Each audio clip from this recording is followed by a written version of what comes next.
Study অনলাইনে সকলকে স্বাগত। আজ আমরা সোয়েল ট্যাক্সোনমি বা মাটির শ্রেণীবিভাগের সূত্র সম্পর্কে জানব।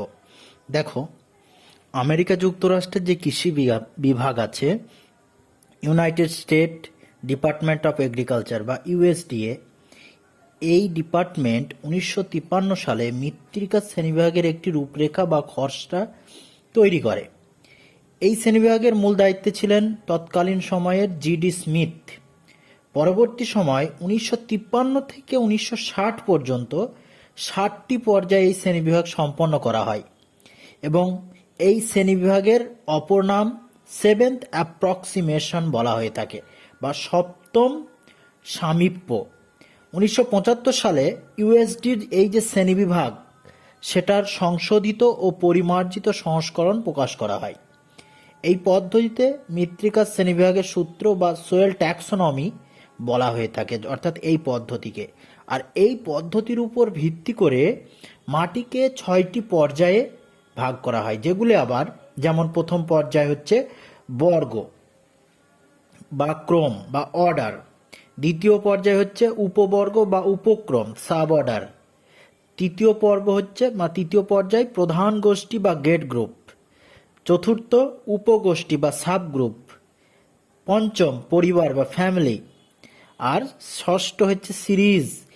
এতগুলি উপক্রমে অর্থাৎ এতগুলি পর্যায়ে মৃত্তিকাকে শ্রেণীবিভাগ করা হয়ে থাকে।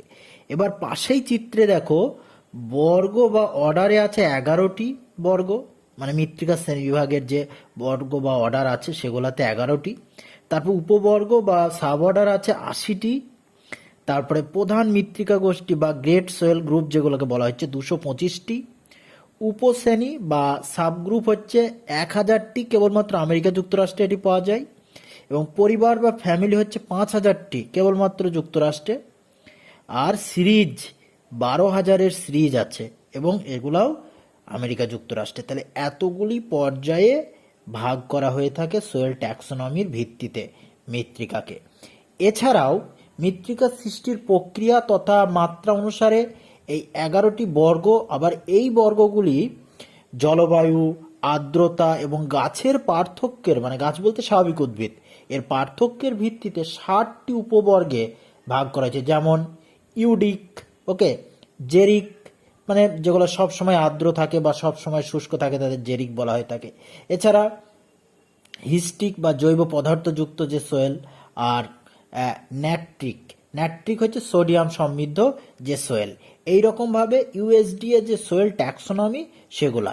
এবার আমরা এই যে প্রধান বর্গ বা অর্ডার, 11টি অর্ডার আছে, সেই 11টি অর্ডার সম্পর্কে জানবো এবং সেই অর্ডারের আন্ডারে কোন কোন প্রধান মৃত্তিকাগুলা পড়ে সেগুলো সম্পর্কেও জানবো।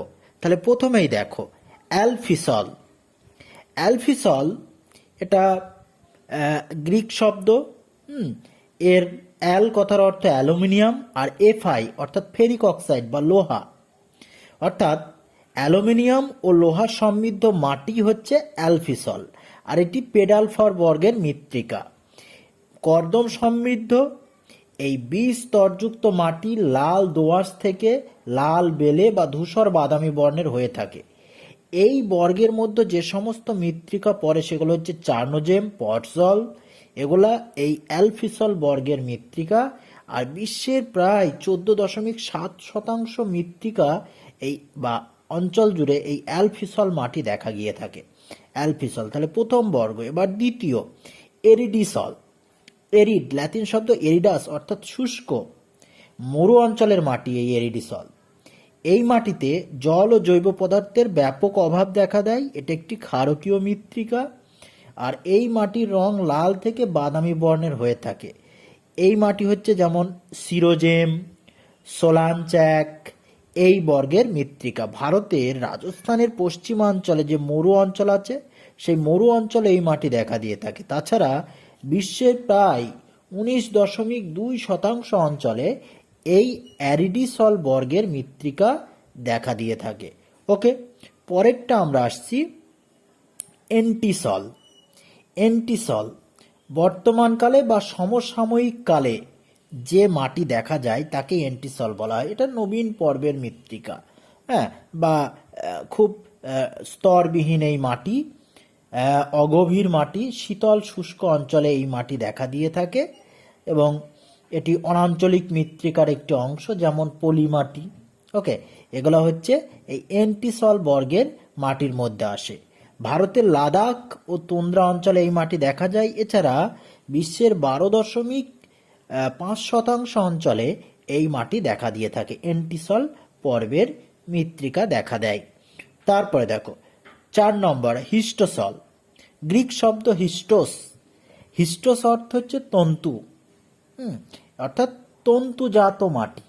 তন্তুজাত মাটি বলতে জৈব পদার্থ সমৃদ্ধ পিট জাতীয় মাটি।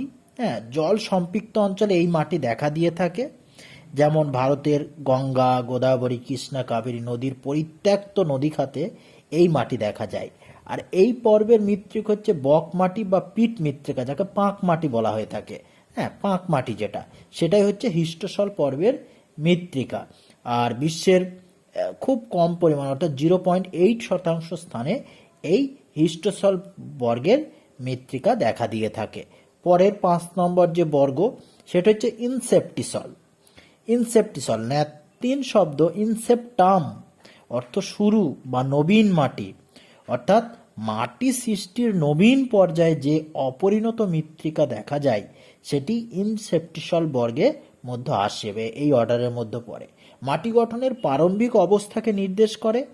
আবহবিকারযোগ্য খনিজ পদার্থ পরিপূর্ণভাবে দেখা যায় এই মাটিতে। হ্যাঁ, এই মাটি হিউমিক আর গ্লেই যে মৃত্তিকা, সেই মৃত্তিকা হচ্ছে এই ইনসেপ্টিসল বর্গের মাটি। বিশ্বের প্রায় 15.8% অঞ্চলে এই ইনসেপ্টিসল বর্গের মৃত্তিকা দেখা দিয়ে থাকে। ওকে, এবার মলিসল, 6 নম্বর মলিসল। হ্যাঁ, ল্যাতিন শব্দ মলিস, অর্থ নরম।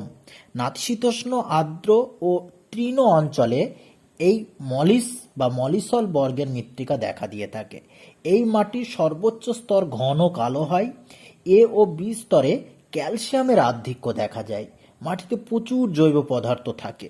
ওকে, আর এই মাটির জৈব পদার্থে ভরপুর। এর উদাহরণ হচ্ছে যেমন চেস্টনাট মাটি, চার্নোজেম মৃত্তিকা, এগুলো মলিসল বর্গের মৃত্তিকা। অর্থাৎ নাতিশীতোষ্ণ অঞ্চলে যে মাটি দেখা যায় সেটা অনেকটা মলিসল বর্গের মৃত্তিকা। বিশ্বের প্রায় 9% স্থানে এই মৃত্তিকা দেখা দিয়ে থাকে, মলিসল বর্গের যে মাটি। ওকে, অক্সিসল। অক্সিসল পুরোপুরিভাবে অক্সাইড সমৃদ্ধ একটি মৃত্তিকা। অক্সাইডের পরিমাণ বেশি থাকে। ফরাসি অক্সাইড এর অর্থ অক্সাইডযুক্ত মাটি। এই মাটি পরিণত এবং আবহবিকারগ্রস্ত মাটি। ক্রান্তীয় ও নিরক্ষীয় অঞ্চলে এই মাটি দেখা যায়। যে সমস্ত অঞ্চলে প্রচুর পরিমাণে বৃষ্টিপাত হয়, বৃষ্টিবহুল আর্দ্র অঞ্চলে এই মৃত্তিকা দেখা যায়। ধৌত প্রক্রিয়ার ফলে এই মাটি অনেকটা অক্সাইড সমৃদ্ধ হয়, অনেক বেশি লিচিং হয় উপর স্তরে। ভারতের পশ্চিমঘাট পর্বতমালা, এই মাটির উদাহরণ হচ্ছে অক্সিসল বর্গের মাটির সব থেকে বেস্ট উদাহরণ হচ্ছে ল্যাটেরাইট মৃত্তিকা। বিশ্বের প্রায় 9.2% স্থানে এই ল্যাটেরাইট মৃত্তিকা দেখা যায়। এটি অক্সিসল বর্গের মাটি। ওকে, আর পশ্চিমঘাট পার্বত্য অঞ্চল আমরা জানি এখানে মৌসুমী বায়ুর যে বঙ্গোপসাগরীয় শাখা সেটা এসে ধাক্কা খায় এবং যে অরোগ্রাফিক রেইনফল বা শৈলতক্ষেপ বৃষ্টি সেটা হয়। তার ফলে এই অঞ্চলে ধৌত প্রক্রিয়া খুব বেশি হয়, উষ্ণ আর্দ্র ক্রান্তীয় জলবায়ুর অন্তর্গত। তাই এই অঞ্চলে ল্যাটেরাইট মাটি দেখা যায়, যেটা অক্সিসল বর্গের অন্তর্গত। 8 নম্বর স্পেডোসল। গ্রিক শব্দ স্পেডোস, অর্থাৎ কাঠের ছাই বা ধূসর বর্ণ। হ্যাঁ, এই বর্গের মাটির সব থেকে উদাহরণ হচ্ছে পটজল মাটি। আর্দ্র শীতল নাতিশীতোষ্ণ জলবায়ু অঞ্চলে ধূসর বর্ণের যে আম্লিক মাটি দেখা যায়, যেটা স্বল্প হিউমাস যুক্ত, সেই মাটি হচ্ছে এই স্পেডোসল বর্গের মাটি। এই স্তরে অর্থাৎ ধৌত প্রক্রিয়া ও এলুভিয়েশন বেশি হয় এবং ধূসর বা সাদা মাটির রং হয়। বি স্তরে জৈব পদার্থ বেশি থাকে। ওকে, এই মাটি।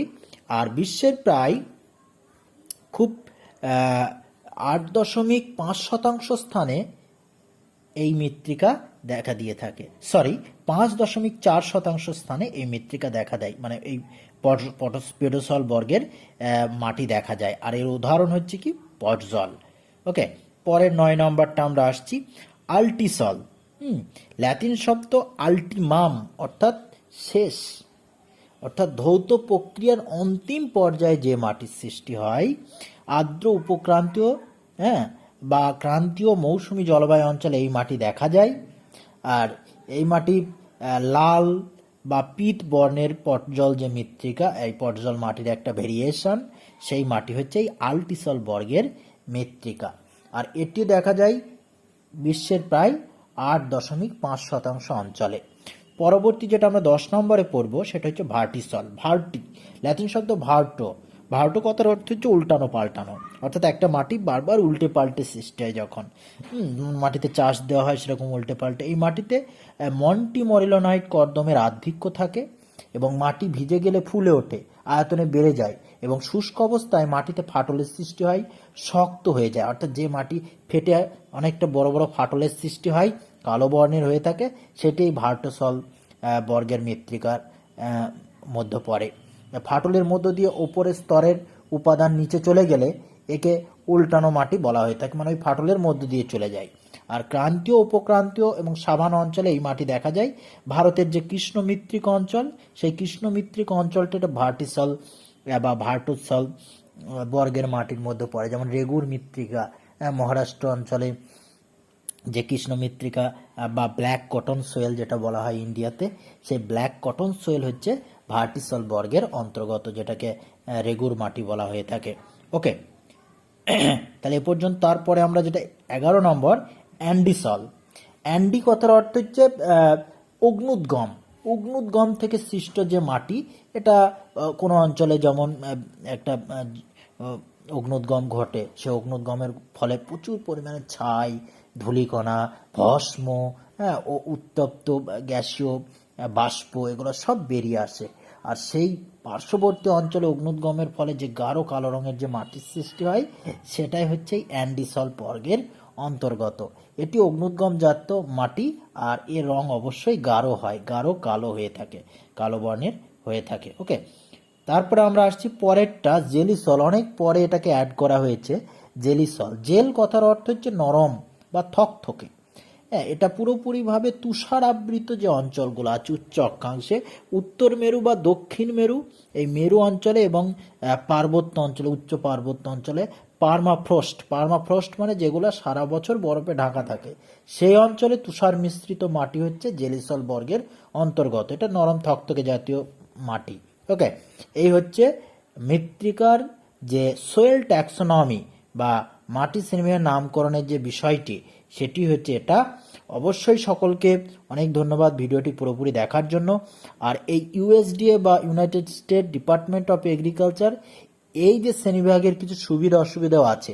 সুবিধা অসুবিধা কি? সুবিধার মধ্যে আসছে কি, এটি বিজ্ঞানসম্মত পর্যবেক্ষণের উপর প্রতিষ্ঠিত এবং নামকরণের ক্ষেত্রে ল্যাতিন, গ্রিক, ফরাসি এই শব্দগুলি এমনভাবে ব্যবহার করা হয়েছে যাতে এই নাম দেখেই বৈশিষ্ট্যগুলি মনে রাখা যায়। ওকে, এবং পরবর্তী সময়ে যদি কোনো নতুন বৈশিষ্ট্য অন্যান্য গবেষণার মাধ্যমে অ্যাড করা যায়, সেগুলো খুব সহজে এখানে সংযোজন করা যাবে। আর এর অসুবিধা হচ্ছে এই উৎপত্তির উপর, মাটিটা এই পদ্ধতিতে মাটি যে কীভাবে উৎপত্তি হলো তার উপর জোর দেওয়া হয়নি, এবং লবণাক্ত মাটির জন্য কোনো বিশেষ বর্গ তৈরি করা হয়নি। এছাড়া অ্যান্ডিসল, ভার্টিসল, ইনসেপ্টিসল, হিস্টোসল, এই মাটির বিস্তার ও বন্টন খুব একটা সুনির্দিষ্ট নয়। ওকে, এই হচ্ছে সোয়েল ট্যাক্সোনমি ডিটেইলে আলোচনা হলো। ধন্যবাদ সকলকে। অবশ্যই চ্যানেলটি সাবস্ক্রাইব করবে। ধন্যবাদ।